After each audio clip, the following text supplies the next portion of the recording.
I got a special guest today. I feel like the number one topic in Warriors land is Lauri Markkanen. Will they get him? Should they get him? Is he worth the cost? How good is he really? Will they make any sort of move? Let's just talk about the same thing over and over again. And I figured the best way to actually address this topic and freshen it up and take a new angle at it is bring someone on who I am confident has watched more Markkanen than any Warrior fan has over the last couple of years. So from Bleacher Report, my guy Andy Bailey. Andy, how you doing? I'm doing great. I hope I can live up to the intro. I do think I've watched a decent amount of marketing, so I'm ready to hop in and help you guys out. Hopefully, Okay, so let's just start with him as a player. Like I have my opinion. Everyone has their opinions on him. I know you watch the Jazz and cover the Jazz more than most. So, in general, what would you say clicked for him with the Jazz to take him to that All-Star, maybe superstar level that maybe wasn't existent in the previous stops in Cleveland, Chicago? um, as like cliche and corny as it sounds, empowerment. Um, he had that huge run with Finland. I can't remember which tournament was, if it was Euro or World Cup or whatever it may be, right before he came to the Jazz.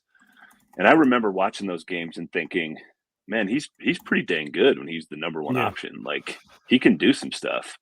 And I'm pretty sure he had that conversation with Jazz Brass before his first season started there. And they told him, we want you to play like you did for Finland. And we're going to give you the ball. We're going to make you the number one option.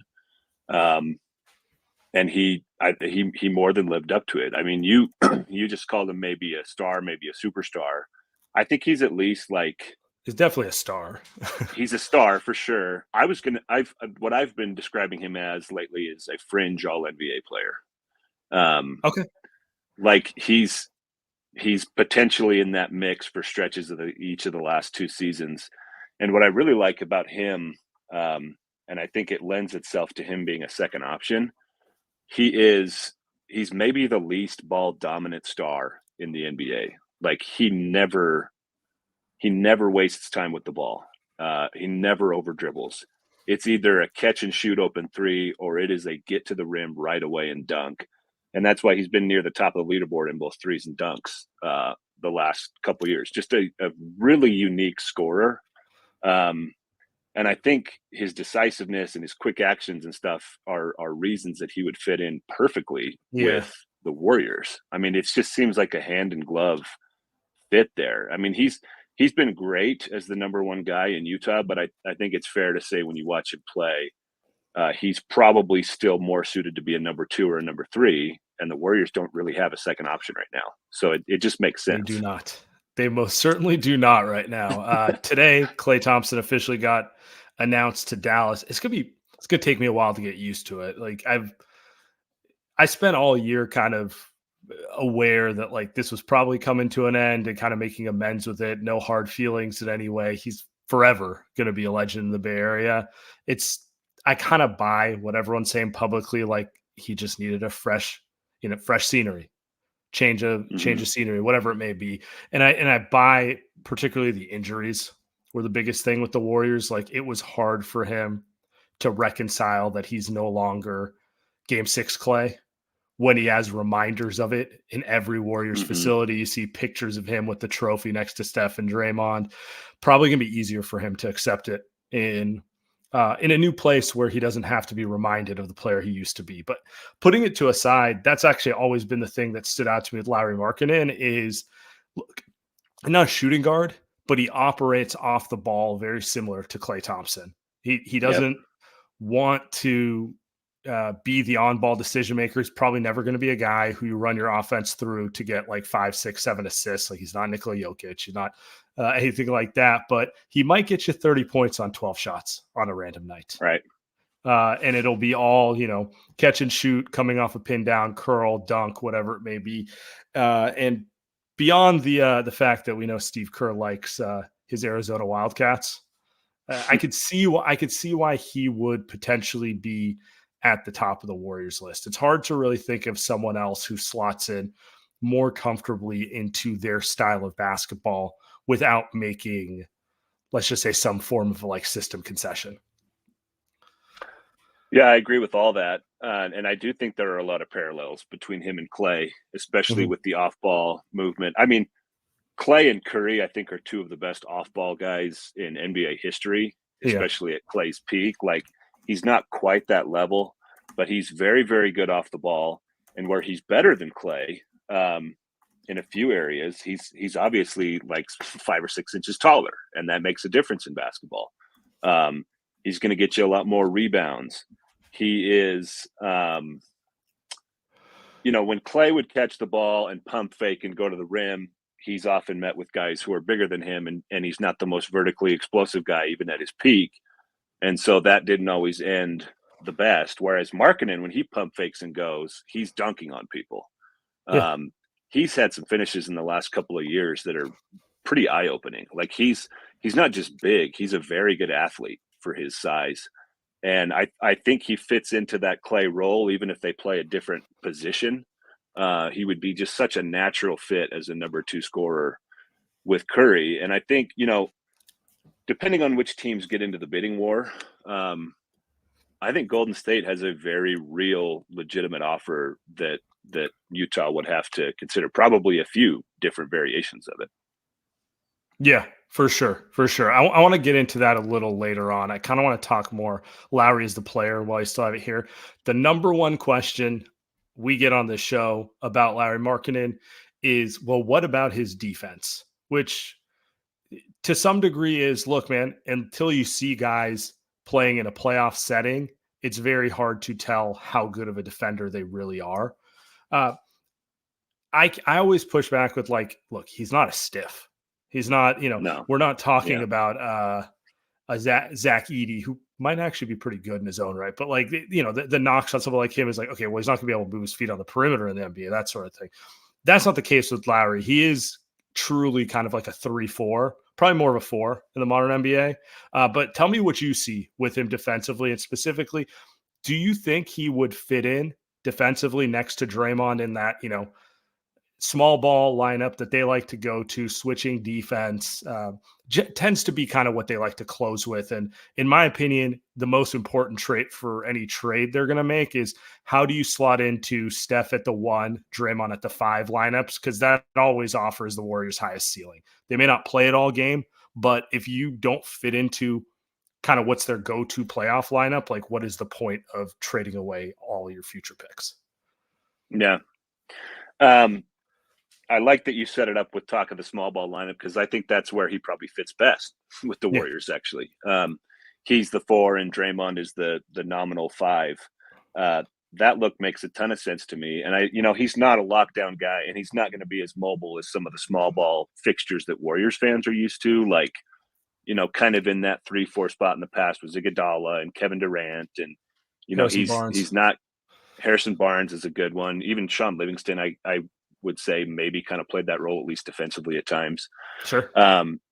He's not a lockdown guy, and he's not an all defense guy, but he's not a stiff. I think that's a good way to put it. He moves extremely well for a 6'11", 7-foot guy, and he works on the boards. And I think that makes a pretty big difference, especially if you're going to make like an apples to apples comparison of him and Klay Thompson, which in a lot of ways, that's what this is. He's replacing him functionally in a lot of ways. Sure. His rebounding helps a lot, and he's not, he doesn't have the quickest hands or anything. He's not going to get a ton of steals, but he is huge, so he takes up a lot of space in ways that a lot of other perimeter defenders don't. And I think if you have a really smart defender like Draymond Green to kind of quarterback everything, I think it would work just fine. I mean, they're not going to be that peak level Warriors defense where they're leading the league or near the top of the league every year, but they're going to be able to survive.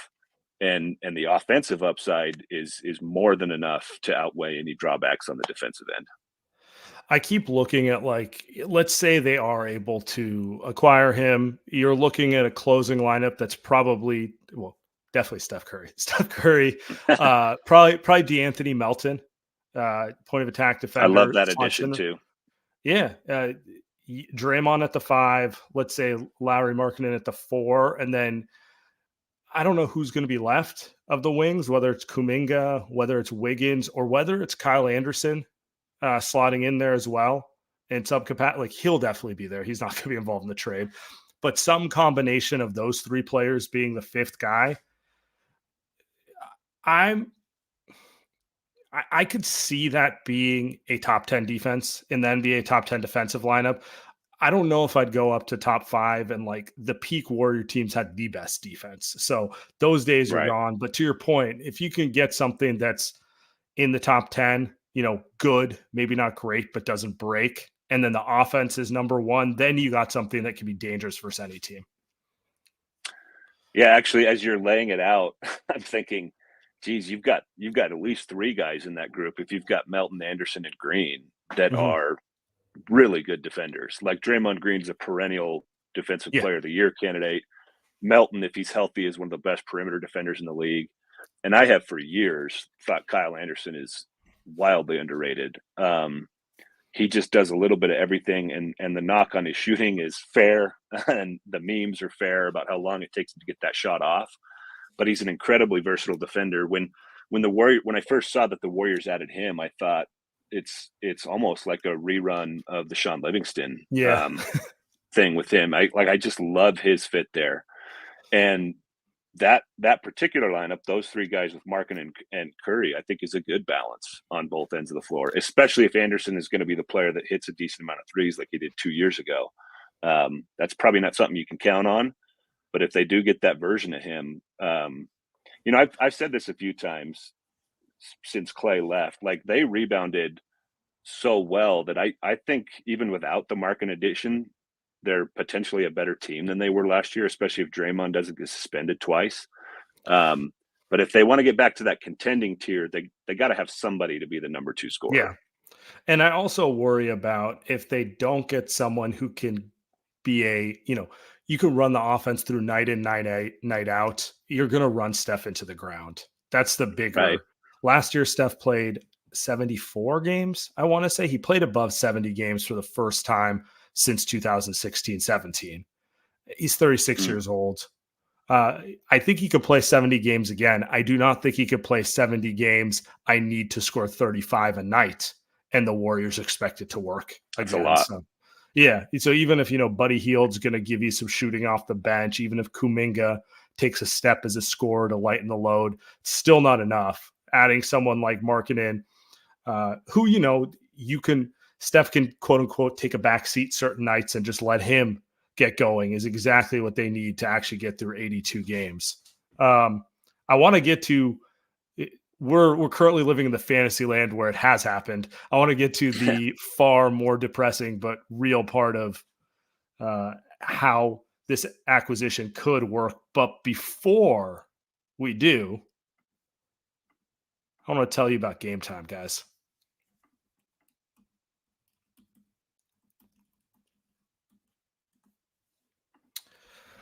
Game Time makes getting tickets even faster and easier. Prices on the Game Time app actually go down the closer you get to tip-off. Okay, so basketball season's over. I mean, I'm going to Summer League this weekend. Andy's going to Summer League this weekend, and that's cool. But in general, there's no Warrior games around the Bay Area. What is coming up, though, is some Champions League teams are touring around America. And I'm actually going to be in LA, coincidentally, when Arsenal and Manchester United are playing at SoFi. So I was like, oh, geez, if I can make this work, I want to go to that game. And I get online and tickets are $300-$500. So I'm sitting there going, okay, that's not worth it that much to me. Again, on the Game Time app, flash deals, zone deals, I'm able to find tickets for like half the price of what I was seeing on the other ticketing sites. Last minute deals, flash deals, zone deals. You can check your seats view. I was actually able to do that. I hadn't been to SoFi, so I wasn't really sure what does 206 row 12 mean. I'm not as familiar with it, but I'm able to get the view. And then there's the lowest price guarantee. And if I find a lower price, Game Time will credit me 110% of the difference. So really no reason to not go with them.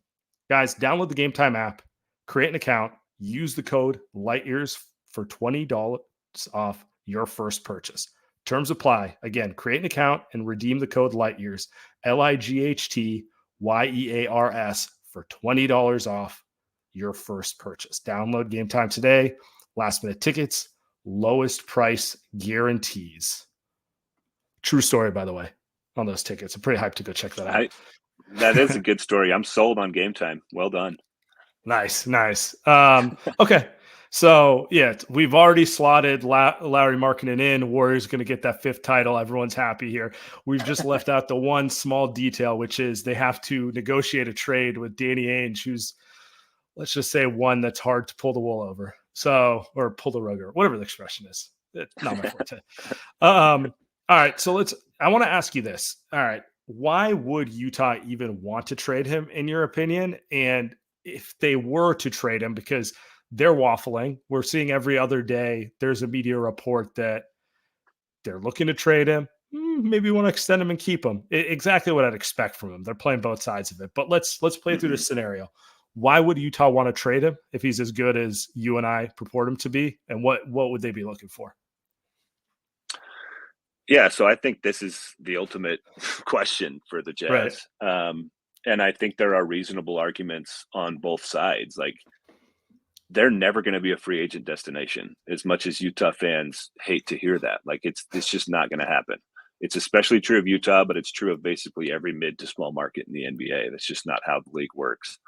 So if you get a guy in a trade who does seem relatively happy there and is like, what is he, 26 years old? It makes sense to want to keep him there. Like, he's somebody you could potentially build with. But as I said earlier, as good as he is, I don't think he's the kind of offensive engine that you need to win a title. And we've seen over the last, basically for the entire history of the league, but especially in the last like 10 or so years, the offensive engine is very important. Like, Stephen Curry, obviously one of the greatest offensive engines of all time. Jokic just last year, I think the Celtics were in a way kind of an anomaly because they're more of a team than like one super duper star player. But anyway, I don't think Markkanen is that guy. And I don't think that's necessarily a mean thing to say about him. He's still a top like 20 to 25 player. One of those guys could be in the 25 draft. And if Utah trades Markkanen, their chances of landing that kind of guy in the draft go up quite a bit.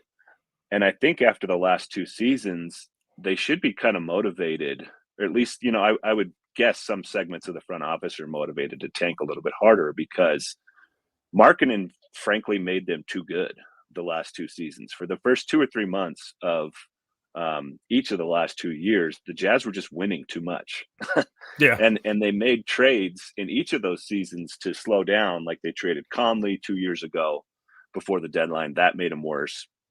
And then they traded Olynyk this past season, and that made them worse. But by then they had already kind of taken themselves out of the race for the top pick.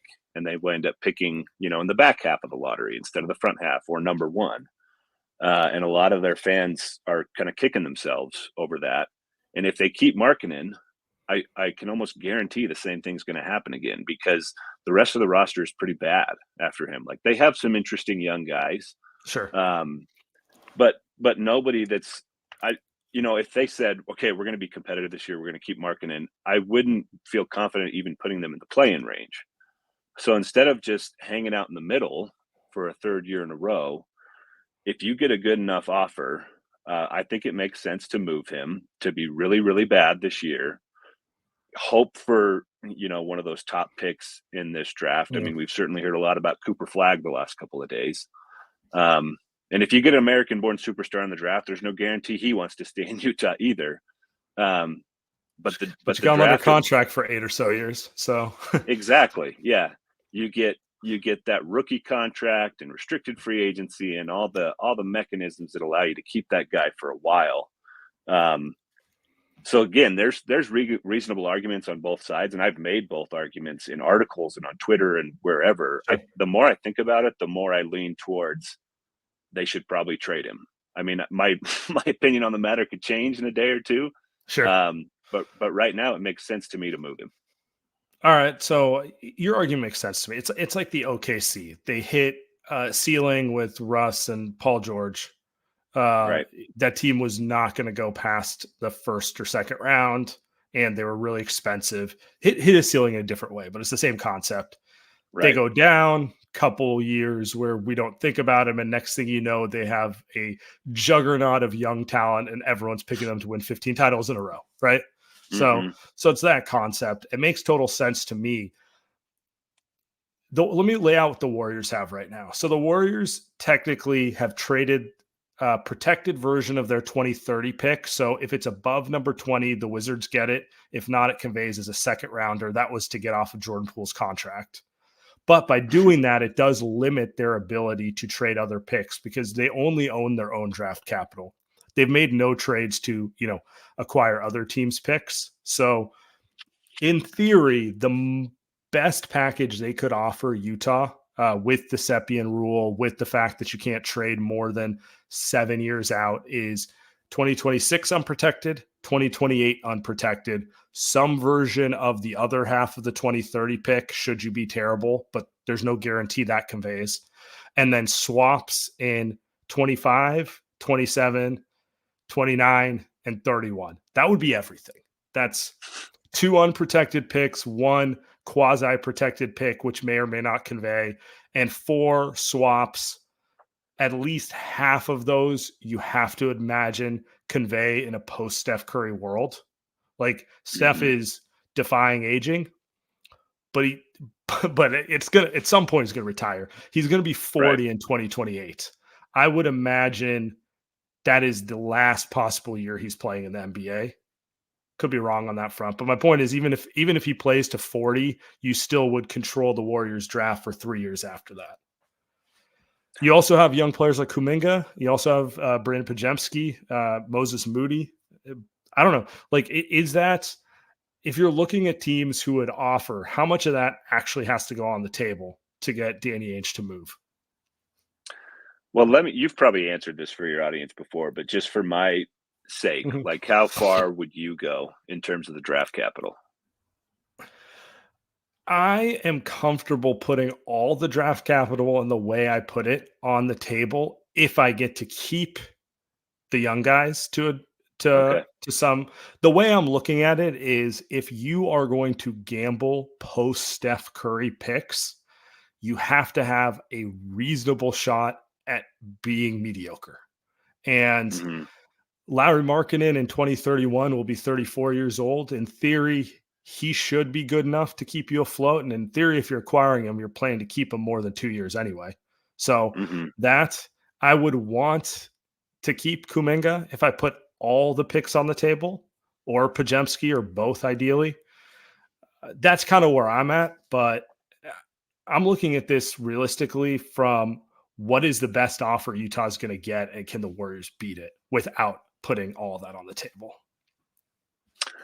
Yeah, that's the smart way to look at it. And if I'm on the Warriors side, I'd be kind of scared to give the full boat in terms of draft capital for the reasons that you laid out. Like, I mean, we've already kind of had the eulogy for the light years era of the Warriors. Sure.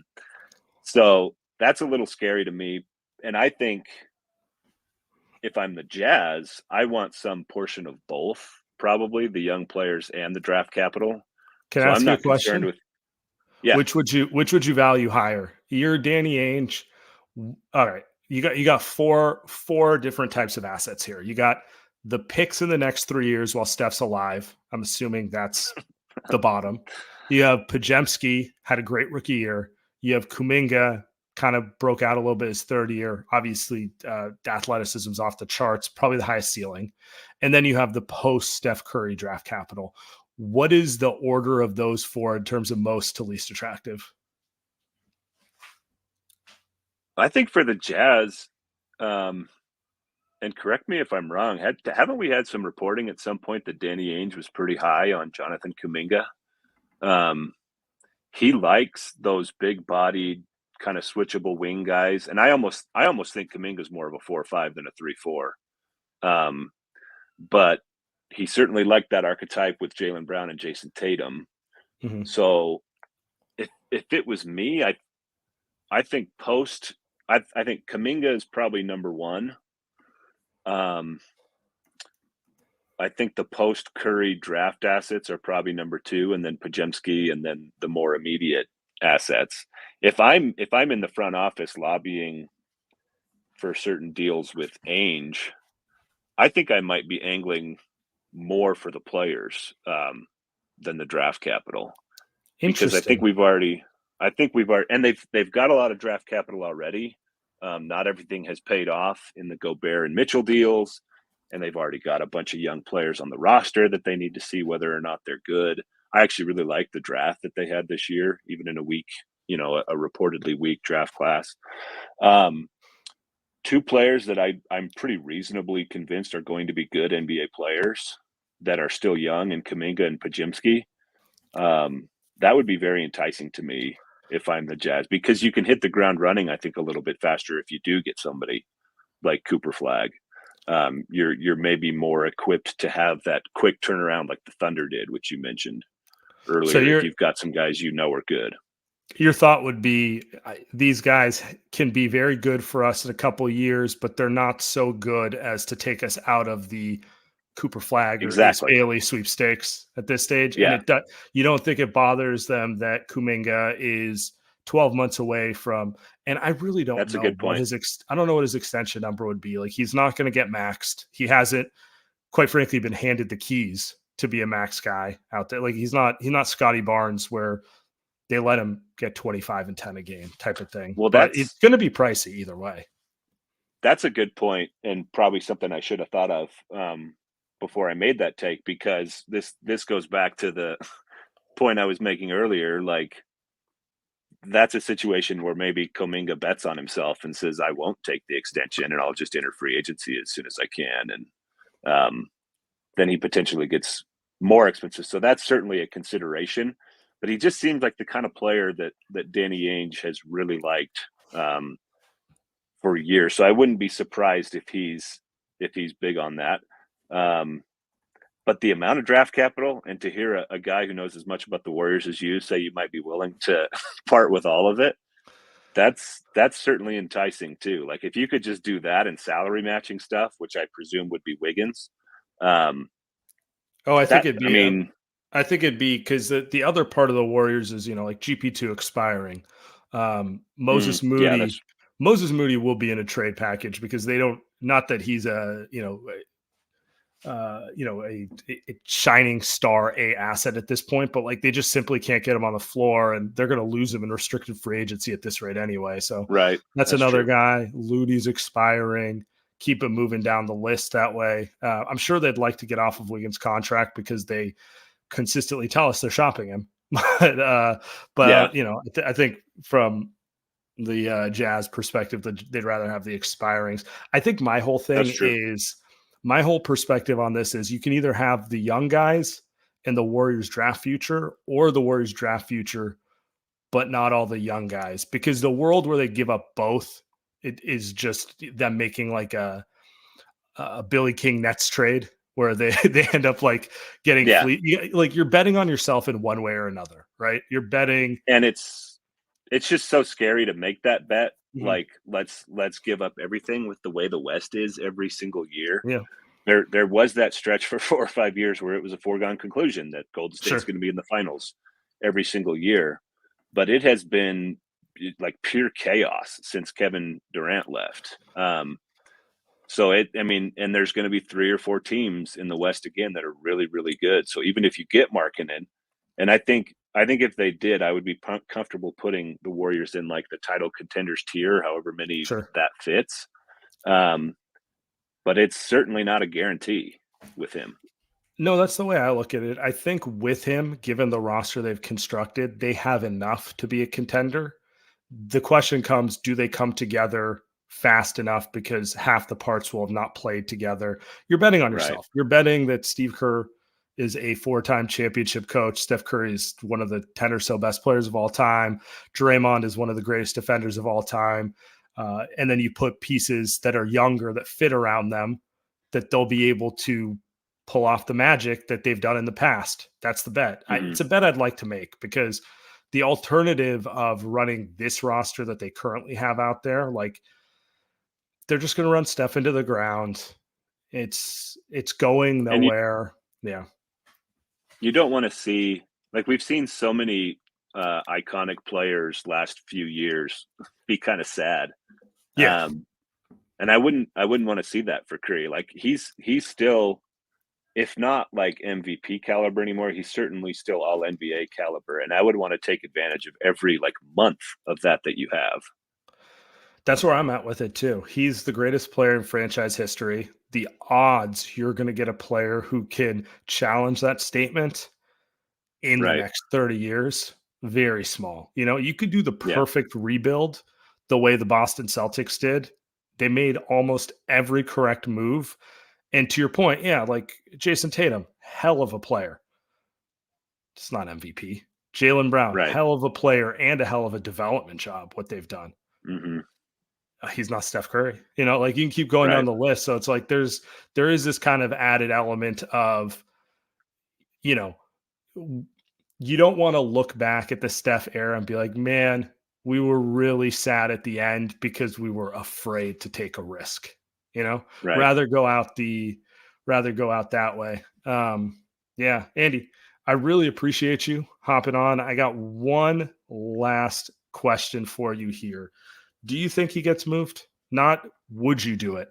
Do you think Lauri Markkanen gets moved before the season starts, or do you think Utah is going to sign him to and we can assume just massive extension? Your I'm going to July say 9th, yes. Your July 9th prediction. I reserve the right to change it on the 10th. Okay, appreciate that.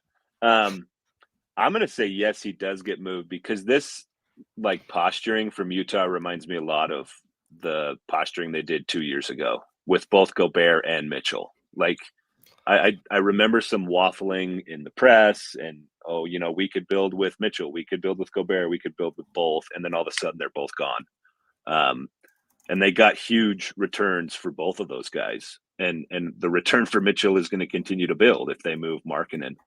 I don't think the Jazz are quite in the image of the team that Danny Ainge wants.